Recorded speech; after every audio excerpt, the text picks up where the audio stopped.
పేరు శివాని. నేను 4వ తరగతి నుంచి వచ్చాను. కర్మణ్యేవాధికారస్తే మా ఫలేషు కదాచన మా కర్మ ఫలహేతుర్భూ మా తే సంగోస్వ కర్మని. దీని తాత్పర్యం చేసే ఏ పని చదువుకోవడం, ఆడుకోవడం, సహాయం చేయటం ఆయన శ్రద్ధతో బాగా చేయాలి. అంతేకాని మార్కులు వస్తాయో, ఆటలో గెలుస్తానో లేదో అని ఫలితం ఆలోచించకుండా చేసే పనిపై మాత్రమే దృష్టి పెట్టాలి. సుఖ దుఃఖే సమే కృత్వా లాభాలాభౌ జయాజయౌ తతో యుద్ధాయ యుజ్యస్వ నైవం పాపమవాప్ససి. దీని తాత్పర్యం ఆటలో గెలిచినా ఓడిపోయినా, పరీక్షల్లో మార్కులు బాగా వచ్చినా రాకపోయినా అన్నిటినీ సమానంగా తీసుకోవాలి.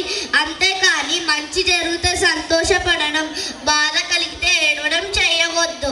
విద్యా వినయ సంపన్నే బ్రహ్మణే గవిహస్తిని శుని చైవ శ్వపాకే చ పండిత సమదర్శినః. దీని తాత్పర్యం తెలివైన పిల్లలు చదువుకునే వారిని, చదువుకోని వారిని, ఇతర మతాల వారిని సమానంగా చూస్తారు. ఎవ్వరిని ఎగతాళి చేయకుండా అందరితో స్నేహంగా ఉండి ప్రేమగా మాట్లాడాలి.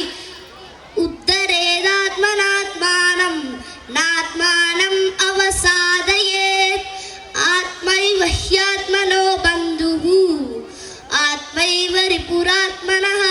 దీని తాత్పర్యం మన శక్తిపై మనము నమ్మకం ఉంచి దేనినైనా ధైర్యంగా ప్రయత్నించాలి.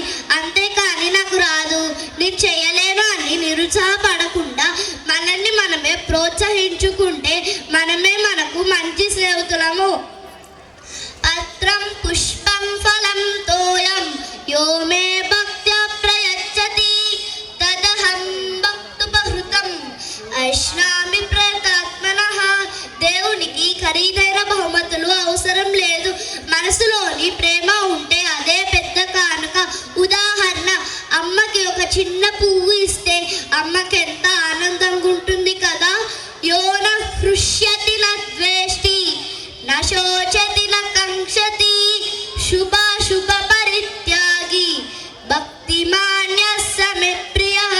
దీని తాత్పర్యం సంతోషంలో ఎక్కువగా అరవకుండా, బాధ కలిగితే ఏడవకుండా అన్నిటినీ సమానంగా తీసుకోవాలి. అందరితో ప్రశాంతంగా ఉండి ప్రేమగా మాట్లాడే పిల్లలు అంటే భగవంతునికి చాలా ఇష్టం. ఈ భగవద్గీతలోని ముఖ్యమైన శ్లోకాలు పిల్లలకి చిన్నప్పుడే నేర్పడం ద్వారా భక్తి అలవాటు అవుతుంది, ఆత్మవిశ్వాసం అలవాటు అవుతుంది,